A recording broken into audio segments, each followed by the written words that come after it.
My name is Kelly Cooper. I'm a retired detective from LAPD. I retired in 2003 and been happy ever since. And then introduce the part where you worked the Biggie case. I was the lead investigator of the Biggie case when it first happened. I think I was involved up to the first 4 or 5 months of it. Great. So describe the crime scene when you got there. The crime scene was itself, it wasn't that bad. The problem was there's so many people involved that the crime scene was overtaken by the crowd. The officers that were there, they did a good job to control the crowd as much as they could, but still with that number of people, it was almost impossible. Finally, things got settled down. We was able to collect some of the evidence at the crime scene, but unfortunately, some of the witnesses had picked up some of the cases, which is very important. So we finally got those back a couple hours later. And then you said something about how all these different interviews were happening at the same time? Oh yeah, that was during the first night and probably the first 3 or 4 weeks, maybe the first 2 or 3 weeks at least. The problem was, in my opinion, was we had too many investigators, too many officers interviewing different people. As lead investigator, what I like to do is interview all the key witnesses at least. If I interview one witness, then I want to go back and interview the second witness and kind of compare statements. I'm not going to ask the witness two to clarify what witness one say, but if when one say something, I want to make sure witness two saw that or possibly saw that and confirm what he's saying or she's saying.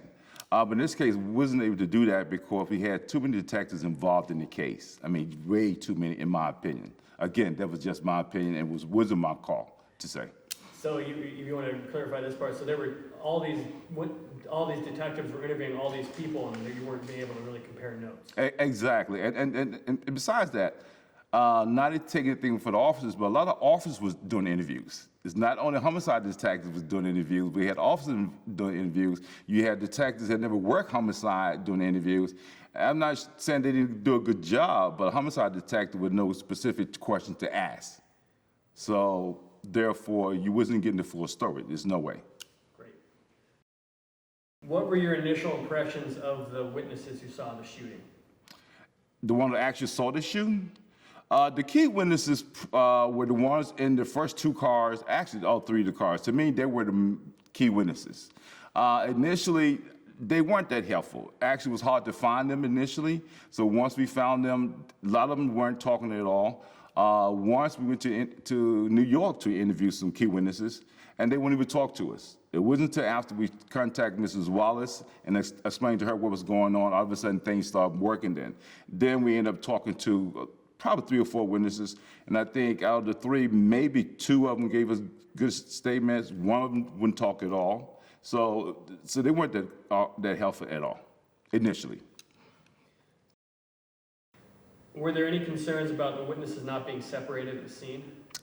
At the scene, no, because at that point, the witness was in the car before, during, and after the shooting.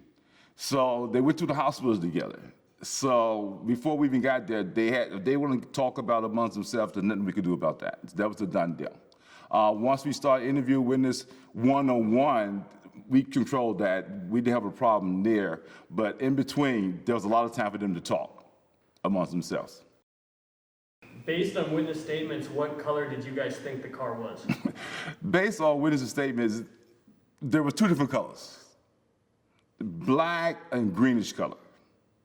I never did get a clear understanding of the color of the car because we got conflicting statements.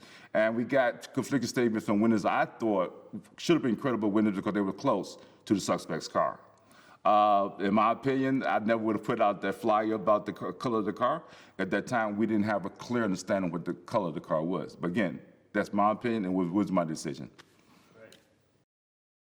Based on the color of the car, I wasn't comfortable with the color of the car because one of the witnesses said green, one said black. But I think the best witness, in my opinion, who saw that was closer to the car, he said the car was green, a greenish color instead of black. So there was some confusion initially. We saw it with the green. The composite sketch was done by 2 witnesses, I believe, and they were totally different, 2 different composites that were done. The key witness, we thought who give the best composite, he couldn't give a good composite, but he ended up giving one anyway. So you have to question that at some point. The second witness, it was an okay composite, but wasn't great, but they weren't similar at all. So again, I disagree with even put out the composite at all because we didn't have a true understanding of what the suspect looked like. But again, I was overruled. They didn't look alike. So now you got two composites of one suspect. So even if you knew what the suspect looked like, if you go to the witness, who you can identify? I mean, and then besides that, what I used to like to do, if I'm doing a case, I always think ahead. What happened when I go to court? For instance, now you come up with two composites for two different witnesses. Your credibility as far as jury say, they're not sure, you're not sure. If you're not sure, then you can have some problem with getting a conviction on that case. It's very simple to understand it. A lot of people don't understand that. But you have to understand too, a lot of people who called the shots back then, they weren't homicide detectives. They were supervisors. They hadn't been to trials. They don't know what the jury looked like. They have to understand that only the attorney all have to do is cause a little confusion. That's all. In the jury's mind, and you lose your case. What did you think when they said RHD was going to take over the case? I thought it was a joke. The first thing I thought, the first time I got the phone call that night, and they told me who was shot and killed, my first thought and my first question was, is Robert Homicide going to handle this or what? Because, quote, they handle the high-profile cases. To my understanding, the decision was made that we were going to keep the case. Fine, no big deal. I go to the crime scene, and I think the following day I talked to my lieutenant again. I said, listen, is Robert Homicide going to handle this case? He said, no, he's not. Fine, no big deal. But I thought it was a case they should have handled it from the very beginning. They didn't. What did you think about when it finally did take it over? What did you think about the job you thought they were going to do? You think they're going to do a good job with it? Well, when the case went to Robert Homicide, I went with the case. And my job, to my understanding, was just to do what you call a 60-day progress report. But when I was there, we started investigating the case again, and I was still doing the report as well. No, I wasn't impressed with them at all. There was one guy I liked very well.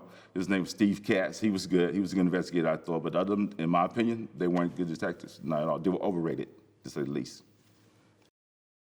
I'm not going to name them personally, but I say in my opinion, when I saw it, it was old school. Their style of investigation was old. That make sense? Yeah, because if I start naming people, are we recording now? Well, we can cut it out. Let's cut this out then, okay. Yeah. Yeah. I worked the case probably from the very beginning until 4 to 5 months. Great. What direction were you guys going in when you handed it off? You know, it's funny. Let me explain this to you before I answer that question. Through my experience, what I like to do, when I get information, I either eliminate the information right away and then keep going to the next theory, until we eliminate it. Because again, you don't want to have a case to go to court to say, hey, you know, why you didn't investigate this part of it? You got information that was somebody asking you. So you put it into that right away. So therefore, you eliminate some of that doubt in the jury's mind. So that's what I was trying to do. We was getting all that kind of information, but the most of the information we received, it had to do with the bad blood between the East Coast and West Coast. Right. Was there anybody specifically that you were looking at that time? As far as named suspect, no. Did you guys get any inclination while you were working on it that it had anything to do with dirty cops? No, not whatsoever. No Go whatsoever. ahead and say that. I mean, no. There was no indication whatsoever the cops was involved at all. The only police officer I knew was involved, he was part of the security team. Other than that, there was nobody mentioned as a cop being dirty involved or anything of that nature. So what did you think about Poole's theory about David Mack and Harry Billups? I think it's just that, it's a theory. I mean, a theory is just a theory based on, in this case, it's based on nothing. There's no evidence to support it, no witness statements to support it, there's nothing. So it's just something that, bang, out of the sky, I guess. Yeah, we found that this guy, this jailhouse informant that gave us the Amir name, he gave us a whole other description of who this guy was, and none of it matched Harry Good, let's accept that name, Amir. So it's like literally just took the guy's name and just ignored all the other information. You have to understand something. During the first 3 or 4 days of this case, we were getting phone calls for all kind of inmates who had all the answers to everything. They witnessed all the days in prison, but they knew everything. So, I mean, some of that stuff, you just put it to the side. I mean, you go back and you talk to the inmate or the prisoner or whatever, or whoever it might have been. But once you realize that what he said is garbage, it's garbage. Just let it go. You don't pursue garbage. You're wasting your time. I mean, we had inmates calling me almost every day. I said, dude, how would you know? I'm in prison for 3 years, but I know. I overhear the conversation. So, I mean, that's crazy. I mean, it's just simply crazy. It's a waste of time. Why would prisoners do that? They want a break. I mean, come on. If I'm in prison and if I tell you a lie to get me out of prison, I'll lie to you all day long. And prison is no different than anybody else. They want their freedom. Yeah. And everybody know that the case wasn't solved. So if matter of fact, one of the inmates, I remember, he had a record about Biggie. And based on that record, he knew him. So he knew why he was killed and everything else. So it's just a waste of time. Yeah. But there's things you have to pursue and just put an end to it, because once you get to trial, the defense attorney will say, hey, why didn't you look at this? And then again, if you say you didn't, then your jury will say, well, there may be a little doubt there. Maybe he could have been involved. He may have had some knowledge or whatever. So you pursue it to a certain point, then you stop, because it's a waste of taxpayers' money. Cut. That's great. Part of the problem I had with the case was my lieutenant. I'm not going to name him by name, but you know who he is. He wants the media coverage. So it seems like every other day or maybe every day, we'll do press conferences. We was telling the public what was going on. I mean, it's good to tell the public some of the case, but you don't want to tell them everything. You want to put the information out there. Hopefully you can get some good witnesses, some good statements, good evidence or whatever. But opposite what he was doing, he was providing information that should have been kept with the detectives. For instance, what type of gun was used? How many cases was at the scene? You don't need to put that information out there. That's very bad for business, in my opinion. Great. To keep in mind now, the informants, I don't care if the informers, the inmates or whatever, they got access to the media. And a big case like this, everybody's watching this. So when my lieutenant get out there and talk about the bullets, the type of car, what the guy looked like, all you doing is telling even everybody in the world, instead of including inmates, hey, this is what we have. So an inmate could call back and say, hey, listen, yeah, I know what type of gun it was. I knew the guy who had the gun. So now you got to run over there and interview this inmate who just got information from the media. So you run in circles. So it's a waste of taxpayers' money, in my opinion. But again, that comes from people who want to be in charge of investigation and never investigated a case in their life. They've never been to a murder trial. So you can't possibly tell me how to investigate the case if you don't know what the heck you're doing yourself.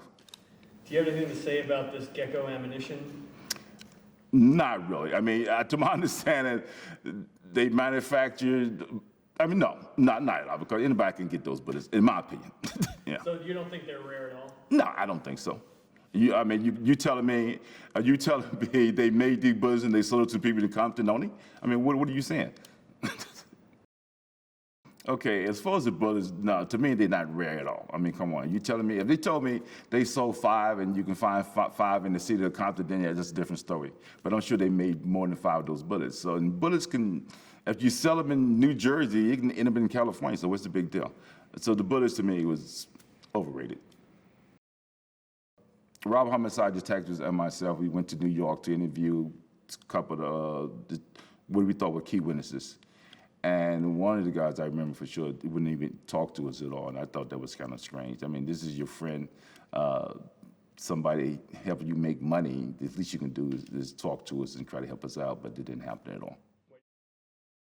Where weren't they helping you out?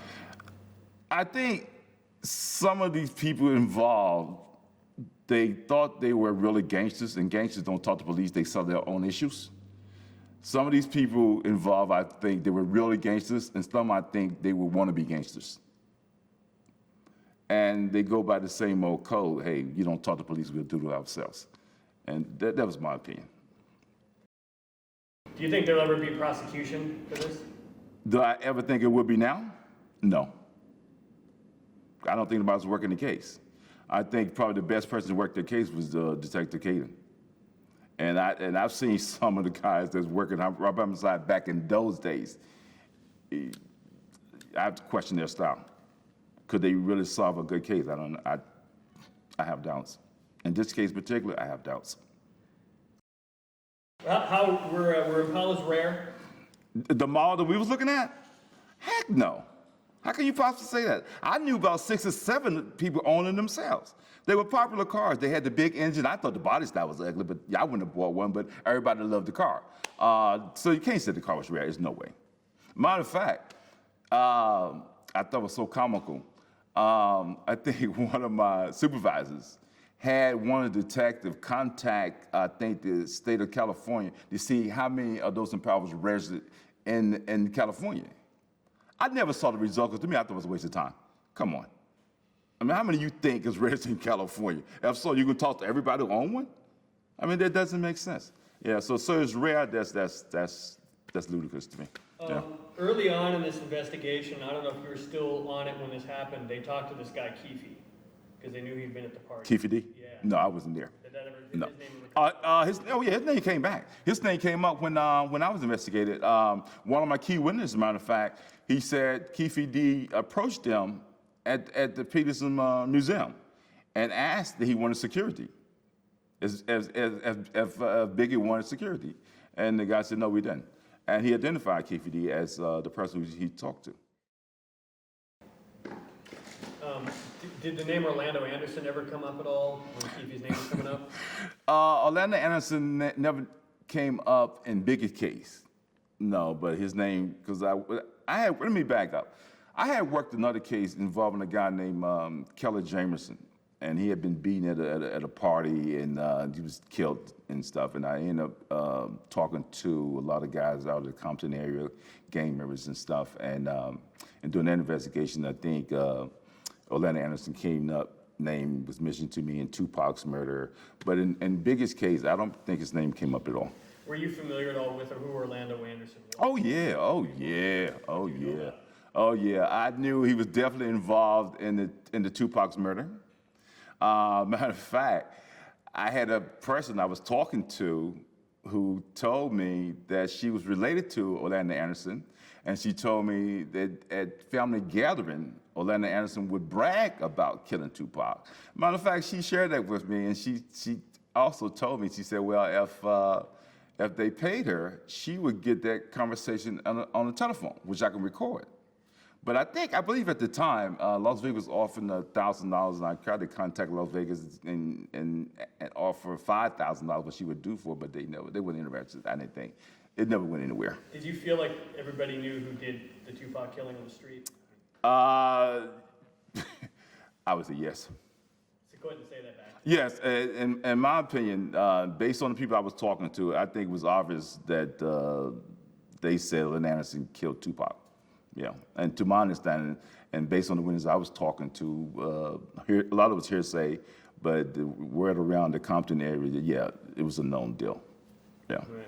Yeah, one of the CIs, they asked him, said, who knows about this? He said, pretty much everybody knows. What do you I think so. I think pretty much everybody knew about that. Everybody who's in that circle, even some people that wasn't in the circle probably knew about that. Yeah, this guy said it was common for guys he said guys would brag about something you see on the news that night. Oh, yeah. Oh, that's what that guy was talking about. Yeah. I was working a homicide one time, and this guy got killed. And so I'm doing a search warrant, like maybe a week later on this house. Then I came by this song. So I'm looking at the song, I'm reading the song. And it was a song, it's a gangster song, that talked about the murder that I was investigating. I said, heck, it hadn't been 30 days and they already writing their song about the day. So yeah, that happens. I mean, it happens, yeah. Do you have any idea that it's cleared out there? Well, I don't have any idea, but based on what I've seen of Detective Caden's investigation, you have to clear it other. But I take that back. It could be cleared other because Caden believed that, and I think he probably is right, that the actual shooter is dead. But on the other hand, you still could pursue the person who hired the shooter. If that makes sense to you. Yeah. So it could be cleared other, but you can pursue it and still file other people involved. How hard is it to go after those other conspirators if you can't? Oh, you got a good case, you can file. You can always, yeah, you can file cases. It's no big deal. I've filed cases on the guy who drove the car. I've filed cases on people who talked about killing it and wasn't even at the scene. I've convicted a guy who planned the murder but was never there. So yeah, that can be done. Like Manson. Exactly.